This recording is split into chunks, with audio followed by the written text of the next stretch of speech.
j'espère que vous allez bien. Je reviens vers vous pour un petit point lecture de tout ce que j'ai lu, on va dire en février jusqu'à maintenant, enfin janvier et février. Donc il y a une partie février, enfin, jusqu'à on est le 10, le 13. Donc voilà, tout ce que j'aurais lu ces 13 premiers jours de février. J'ai lu énormément de graphiques, mais je ferai une vidéo exprès pour, comme ça ce sera plus facile, ça sera un truc un peu plus court, une vidéo un peu plus courte, parce que bon, j'ai vraiment beaucoup de graphiques, et donc voilà, je vous en parlerai plus en détail à ce moment-là. Donc ici c'est plus donc tout ce que j'ai lu en janvier, plus ce que j'ai lu donc ici la première quinzaine de février. Alors excusez-moi déjà parce qu'il y en a, je me souviens plus grand chose de l'histoire. Donc je vais au fait, ici ce sera ma dernière façon de faire mon point lecture, dans le sens où je fais toute une vidéo entière sur ce livre là, enfin sur tous mes livres. Je vais faire une vidéo, enfin maintenant je pense que je vais faire plus à chaud. Donc dès que j'ai fini un livre, je vais prendre la caméra, enfin le téléphone, et puis je vais filmer mon avis directement à chaud. Et comme ça je les mettrai l'un après l'un à côté de l'autre, l'un à la suite de l'autre, pour que ça fasse toute un peu comme si c'était un vlog quoi. Mais sauf que ce sera pas vraiment un vlog, parce que ce sera sur plusieurs semaines, ou sur, ben voilà quoi, ce sera pas, je ne parlerai pas de ma vie quoi, donc voilà. Donc c'est pour ça que je dis que c'est pas vraiment un vlog quoi. Donc voilà, j'ai quand même quelques 4, 5, 6. J'ai 7 lectures à vous parler, dont 2, ce sont des abandons. Je suis hyper contente d'aborder les abandons. Je vais d'ailleurs commencer par ça parce que, voilà. Le premier abandon que je vais parler, c'est celui-ci, que j'ai eu donc en service presse. Donc c'est Ikiro de Benoît-Marie Lecoing chez Aux Forges de Vulcain. J'avais adoré la couverture, j'avais bien aimé le résumé au départ. Donc au fait c'est l'histoire de Ikiro qui part à Tokyo en fait. Donc il vivait dans un village et tout avec sa grand-mère, et pour continuer ses études supérieures, il a dû aller vivre chez son oncle et sa tante, donc le frère, je pense que c'est le frère ou c'est je sais plus, enfin bref, chez son oncle et sa tante, donc le frère ou la soeur, je ne sais plus, d'un de ses parents, parce que ceux-ci sont morts, pour faire ses études. Donc jusque là, rien de particulier, sauf que on va tomber un peu dans le fantastique. Le fantastique japonais forcément, hein, donc avec ses mythes, ses légendes et tout, mais j'ai trouvé ça un peu bizarre parce qu'à un moment en fait il tombe amoureux d'une fille et il va se passer des choses, et j'ai trouvé ça malsain en fait, et tellement malsain que j'ai arrêté ma lecture en fait. J'ai trouvé ça trop malsain, j'ai pas du tout apprécié en fait, je sais pas, j'ai pas aimé. Et alors en même temps, comme c'est un français qui a écrit l'histoire, c'est une histoire japonisante, mais je me suis pas retrouvée dans un... Il y a des clichés, il y a des histoires qui sont japonaises, enfin il a fait de la recherche et tout, mais pour moi c'est pas écrit, ça se voit que ça n'a pas été écrit par un japonais quoi. Ça n'a pas été écrit par un japonais, l'écriture elle est pas japonisante réellement, elle est pas contemplative, elle est pas... enfin je sais pas, elle est pas poétique. Habituellement un récit japonais ça apporte la douceur, même s'il peut des fois avoir de la violence et tout, mais c'est souvent contemplatif, ça prend son temps et tout. Ici pas du tout. Enfin si, ça prend son temps, mais l'écriture n'est pas comme ça en fait. Donc j'ai vraiment pas apprécié. Donc voilà, bref. Maintenant peut-être que d'autres l'aimeront, mais moi j'ai pas accroché du tout à cette histoire, parce que je vous dis surtout parce que le personnage principal a une façon d'être par rapport à son amour pour cette fille très particulier. Enfin franchement c'est vraiment, ouais non, moi j'ai trouvé ça malsain. Donc voilà. Ensuite mon deuxième abandon, que je suis dégoûtée d'ailleurs, parce que je me suis dit ça va être génial comme livre et tout, enfin bref, c'est La reine du pays sous la terre, donc de David Duchovny, aux éditions Le Rayon l'Imaginaire. Donc, bon, déjà, moi, au fait, ce qui m'a attiré au premier coup d'œil, bah, c'est déjà la couve, et puis le nom. David Duchovny, bah, je me suis dit, ça va être génial, ça va être du fantastique, parce que c'est ce qu'ils disent hein, dans la 4e de couve.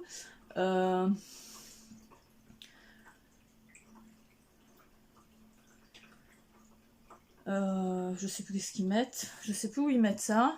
Comme quoi, c'est un truc qui va un voyage en fantaisie urbaine, intelligent, hilarant, ancré dans notre époque et profondément universel. La ville qui ne dort jamais y tient le premier rôle, ses quartiers recelant d'étranges phénomènes, des cérémonies hallucinantes, des êtres mythologiques, englués dans la vie de tous les jours, Cid, gardien d'immeubles, femme araignée, mère célibataire, golem, vivant sous terre, et surtout le reine nouvelle, prête à affronter les forces naturelles pour retrouver l'amour. Bah, bof. Bon, alors oui, j'ai entre guillemets vu le Cid, mais vachement loin dans l'histoire, parce que franchement, je pense que j'étais quasiment à l'arrivée à la moitié du livre.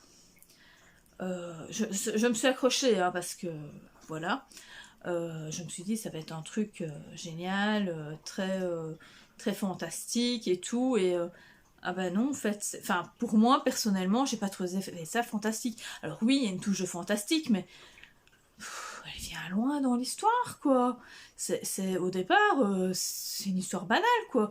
C'est une histoire d'une fille, je ne sais même plus comment elle s'appelle, qui est amoureuse d'un garçon, qui vivent ensemble, et elle fait tout, au fait, pour que ça fonctionne, et tout, ils sont super en osmose et tout, logiquement, et puis tout d'un coup... bah non, le mec, il serait pour partir avec une autre... Enfin, bref. C'est un peu bizarre. J'ai trouvé ça, au fait, en plus... Pardon. Pour ce qui est de l'écriture, j'ai trouvé ça, en plus, très... très fouillis. Ah, c'est vraiment un terme, c'était fouillis. Ça partait dans tous les sens. Il y a un moment où je me dis, mais où est-ce qu'il veut en venir? Enfin, franchement, il y a des choses qui n'avaient rien à voir dans l'histoire, quoi. Franchement, vous n'en avez rien à cirer, quoi. Et qui n'apportaient absolument rien à l'histoire. C'est ça le problème. Donc, non, moi, franchement, j'ai pas accroché. Donc, voilà, c'est un... Je sais pas, je trouve que c'est pas vraiment Rayon l'imaginaire, je sais pas où ils vont trouver. Enfin, la maison d'édition, pour moi... elle peut laisser tomber, hein, elle n'est pas ancrée dans l'imaginaire, hein, pour moi, c'est pas du tout ça. Donc, j'ai abandonné, donc du coup, parce que j'ai trouvé ça, en plus, l'écriture est elle est pas accessible, je trouve, elle est un peu compliquée, et puis elle part dans tous les sens, quoi. Ça va de digression en digression, enfin, non, voilà, j'ai vraiment pas accroché. Maintenant, peut-être que d'autres vont apprécier, hein, parce que bon, c'est... Voilà. Mais personnellement, non, j'ai pas... Moi, j'ai vraiment pas accroché. À part ça, je sais pas quoi vous dire. Mais l'histoire était intéressante. Mais voilà, moi, j'ai pas accroché. Ensuite, j'ai lu un livre audio. Ça faisait un petit temps que j'étais dessus. Hop là. Ça faisait un petit temps que j'étais dessus, parce que voilà, je n'écoute plus vraiment d'audio pour le moment, vous le savez bien, je prends plus trop la voiture, donc, et en plus en voiture, je n'écoute plus des livres audio, alors qu'avant c'était ma panacée de lire tous les livres audio, enfin, que de lire que des livres audio quand je conduisais, maintenant c'est plus possible, donc voilà, donc du coup je le fais en cuisinant, en allant me balader, en faisant mon ménage, enfin bref, toutes les activités que je pourrais mettre, qui est le livre audio, je le mets. Et donc voilà, j'ai enfin terminé le tome 2 d'Inheritance Game. Je sais plus c'est quoi, un héritier en danger, une famille menaçante, enfin... je sais plus c'est quoi le deuxième titre, parce qu'il y a un titre pour ce truc, donc je ne sais même plus c'est qui. Inheritance Game. De Jennifer Lynn Barnes. Donc j'avais lu le premier tome il y a déjà quelques mois. J'avais bien aimé, donc je me suis dit je vais enchaîner avec le tome 2 que j'ai bien aimé. Maintenant, vous dire l'histoire, j'aurais du mal à vous... Enfin, je peux pas vraiment vous en parler parce que c'est une continuation, donc c'est juste que ça, comme d'habitude avec le premier tome, il y a beaucoup de...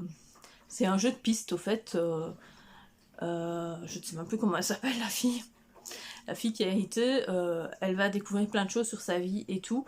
Elle essaye toujours de savoir pourquoi elle a hérité de cette somme, enfin, qu'elle a été dans le comment dire, dans le testament de cet homme milliardaire. Elle ne sait toujours pas, enfin bref, elle va continuer avec les frères Osborne à découvrir cette histoire, en fait, pourquoi ce jeu de piste avec toutes les lettres, enfin bref, elle va encore partir à l'aventure par rapport à tout ça, et donc voilà, moi j'ai trouvé ça super, super marrant, enfin c'était super bien, je trouvais ça très entraînant, très facile à lire, enfin du moins l'écoute est très chouette, la conteuse, enfin la comédienne fait plusieurs voix pour plus ou moins tous les personnages, donc on sait plus ou moins de qui est-ce qui parle. Bon, maintenant forcément elle fait quand même tous les personnages à elle toute seule, donc elle a pas des voix vraiment totalement distinctes pour chaque voix, mais voilà, il y a quand même beaucoup de personnages, donc mais on sait quand même plus ou moins qui est en train de parler et tout, donc moi franchement j'aime vraiment bien.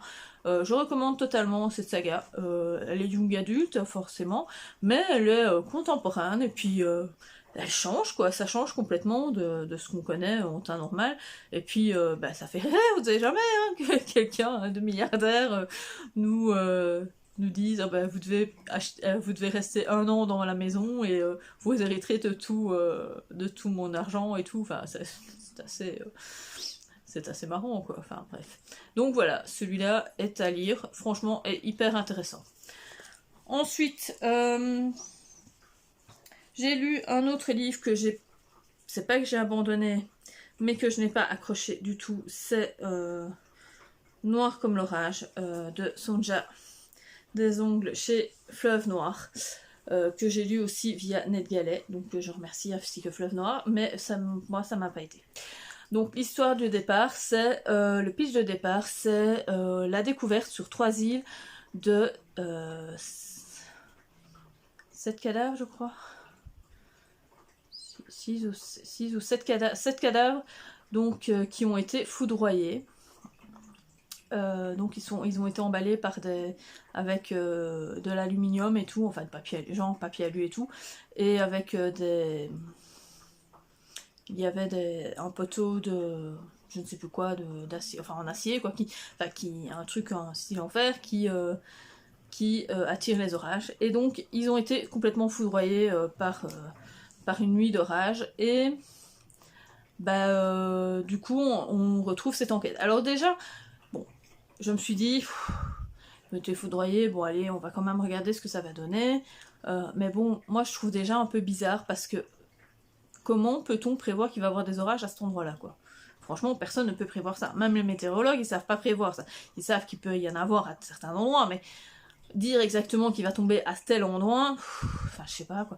Donc j'étais un peu sceptique. Et puis bon, après, je me suis dit, bon, on va laisser tomber ça, on va mettre ça un peu de côté, enfin entre guillemets, mais on va suivre l'enquête comme si c'était un meurtre normal, on va un peu se dire, bon ok. Et alors du coup, il fait donc le commissaire, enfin non, l'inspecteur, je sais plus trop quoi, Max, il va partir donc à la recherche donc, du meurtrier et tout, enfin du ou des meurtriers, parce que forcément pour attacher toute une famille entière, donc 2 adultes et 2 enfants, à un poteau sans qu'il n'y ait de résistance et tout, c'est un peu bizarre, donc voilà. Et donc du coup, voilà, il part à il fait sa petite enquête et tout, et puis alors après, je me suis dit, mais non, c'est pas possible, quoi. Il y a ça, et en fait, il rajoute des trucs qui sont hyper gros, des invraisemblances totales, au fait. J'ai trouvé ça vraiment trop gros, en fait. Il y avait trop d'invraisemblances.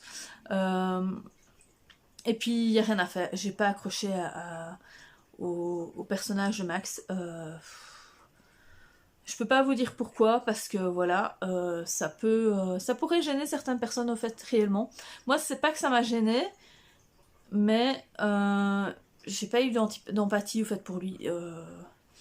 Ce personnage est très particulier. On le sait, au fait, au fur et à mesure. Enfin, on le sait assez tôt, voilà. Et ça pourrait rebuter certaines personnes parce que ben voilà, c'est un peu particulier. Mais bref. Ensuite, on retrouve des choses, enfin bref, pour moi, il y avait ça. Maintenant, l'histoire en elle-même, enfin l'écriture en elle-même était pas mal, c'est très page-turner, c'est-à-dire que les chapitres sont grand max 5 pages, ça se tourne tout seul, franchement, il n'y a pas de souci, l'écriture est super fluide, on est vite dans l'histoire, c'est vraiment, comme je vous dis, c'est page-turner à fond. Enfin, moi j'ai bien aimé ça, cette histoire, ce genre-là, mais j'ai pas adhéré à l'histoire en fait. C'est juste ça, j'ai pas adhéré à l'histoire, c'était pas fait pour moi. Donc je vais peut-être quand même lire un autre Sonja des Ombres, mais un ancien, parce qu'à ce qui paraît, les anciens sont vraiment meilleurs que ces nouveaux. Maintenant, voilà. Donc je lirai un plus ancien et je verrai bien ce que ça va donner. Donc voilà. Donc je suis désolée, mais ceux qui aiment Sonja des Ombres, moi j'ai pas accroché. Donc voilà, c'est un avis personnel. Hein. Bref. Ensuite, j'ai lu un Virginie Grimaldi, Le parfum du bonheur est plus fort sous la pluie. Ah, que j'ai aimé. J'ai trouvé ça trop beau. Enfin, franchement, j'en avais déjà lu un en livre audio et je m'en souvenais plus au fait. Et donc je me suis dit, tiens, je vais découvrir. Et au fait, j'ai déjà découvert parce que je l'avais déjà lu. Mais bref, j'ai redécouvert Virginie Grimaldi. J'ai trouvé ça super mignon. Donc, c'est juste qu'au départ, je me suis dit, non, c'est pas possible. Enfin, je ferai jamais ça. Enfin, bref. C'est l'histoire donc de Pauline qui le jour de son anniversaire de mariage avec Ben, se retrouve en fait à leur restaurant habituel et tout pour fêter l'anniversaire, mais il vient jamais. Et au fait, il y a quelques mois d'ici, Ben a décidé de divorcer. Il a dit, moi j'en ai marre, je veux divorcer. Mais on ne sait pas pourquoi il veut divorcer, on ne sait pas, enfin, on se dit oui, il a plus de sentiments, enfin bref. Mais elle est toujours accrochée et tout à lui. Et donc du coup, elle...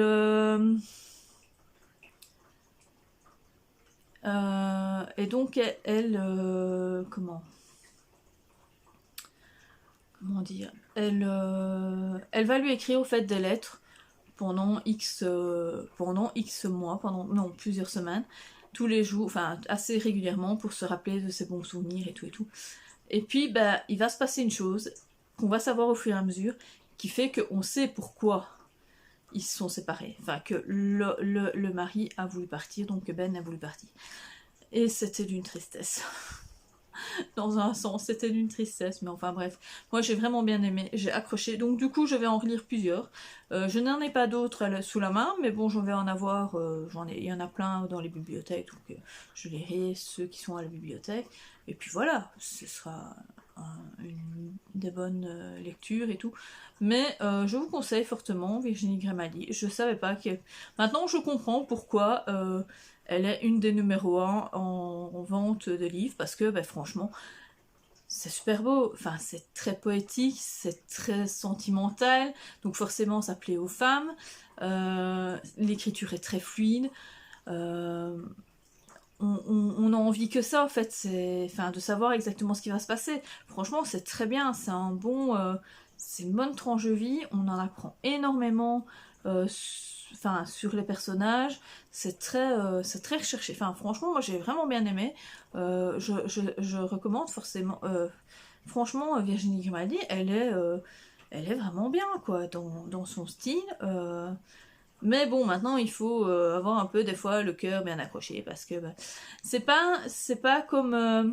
Enfin, moi si on la compare par exemple à Karen Pond, Karen Pond c'est triste, mais c'est aussi très marrant. Ici, c'est pas ça.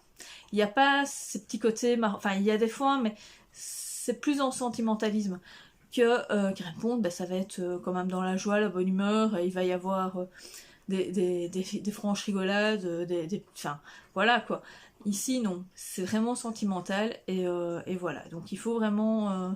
si on aime ce qui est sentimental, vous allez adorer quoi. Ensuite, j'ai lu un autre feel-good romance qui est Ce que je n'oserais jamais te dire de Bruno Combe. Alors au départ, j'ai pas trop accroché, j'avais du mal encore parce que là, on ne sait pas c'est quoi le secret. Donc au fait, c'est l'histoire de Joy qui, le jour de son mariage, décide de partir sans rien dire à personne, même pas à son mari. Donc elle est mariée et tout, et très tard le soir, elle décide de prendre un taxi et de partir pour l'aéroport.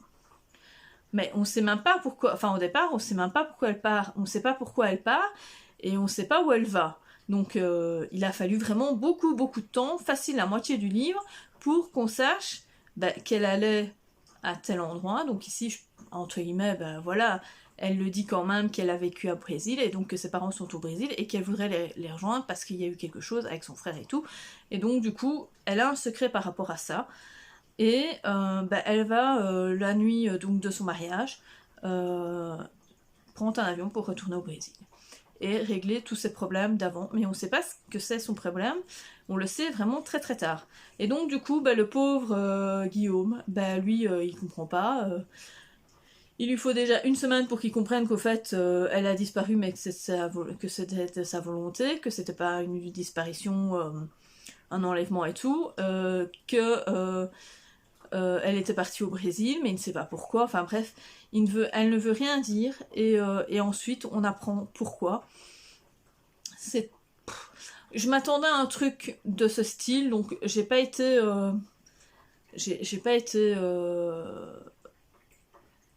enfin bref, j'ai pas été surprise, mais je me doutais c'était dans ce style-là. Et donc voilà, j'ai bien aimé la fin. Elle était vraiment pas mal.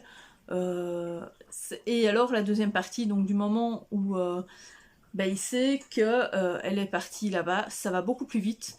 Quand elle est sur place et tout, l'histoire s'enchaîne et franchement là c'est vraiment pas mal.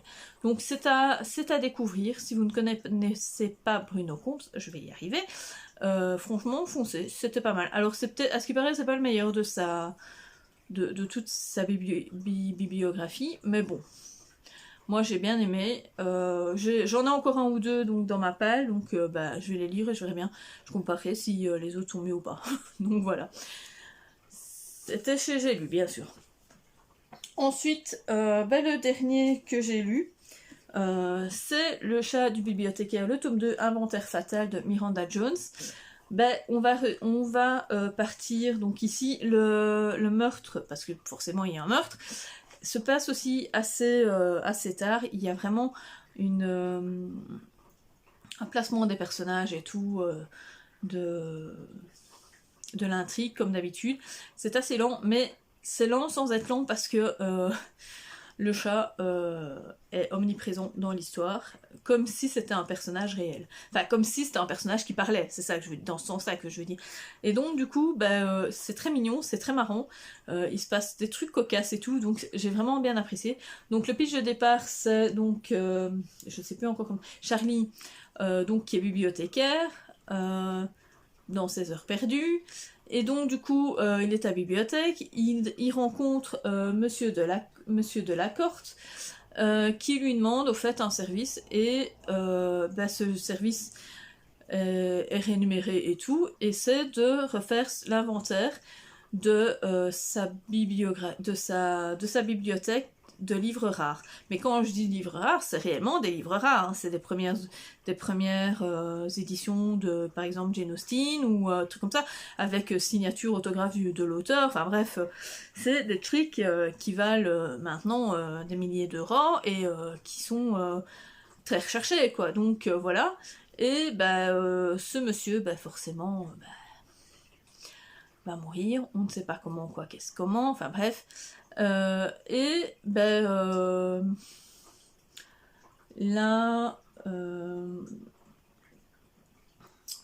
L'inspectrice va lui dire, écoute, comme t'es là, tu vas un peu fureter avec tes petites oreilles et apprendre peut-être quelques petites choses, parce qu'il va devoir continuer à faire cet inventaire, même une fois que la personne sera morte. Donc voilà, moi j'ai franchement bien accroché, j'adore les personnages. Alors on a en plus ici une petite trame familiale, parce que un fil conducteur toujours par rapport à sa vie à lui de Charlie, qui est que Sean, son fils, est arrivé avec un petit... c'était quoi, un chien, mais un caniche qui s'appelle Dante. Bref.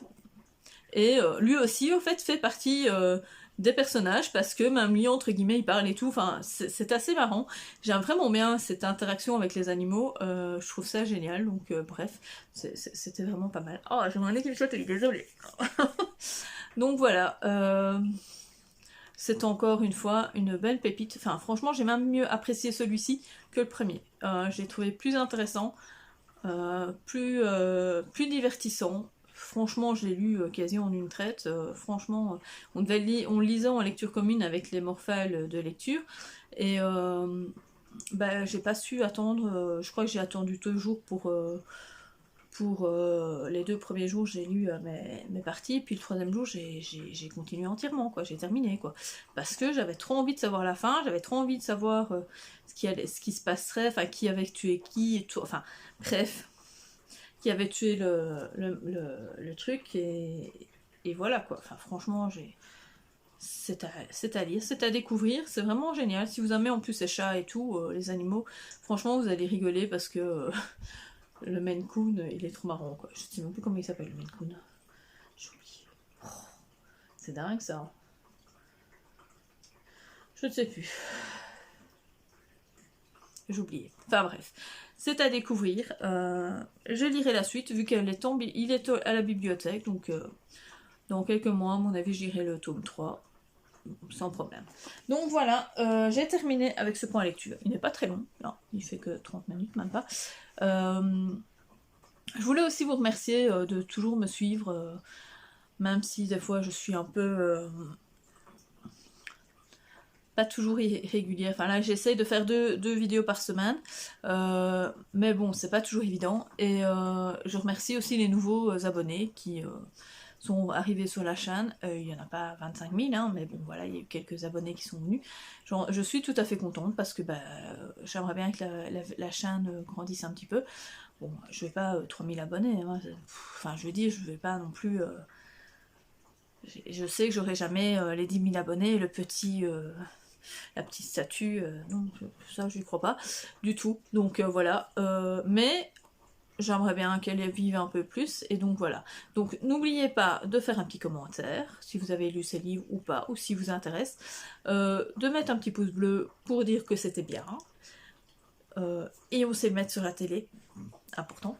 Et donc aussi, peut-être de la partager aussi, pourquoi pas. Franchement, ça peut m'aider. Et puis, je vous dis à plus, dans le bus.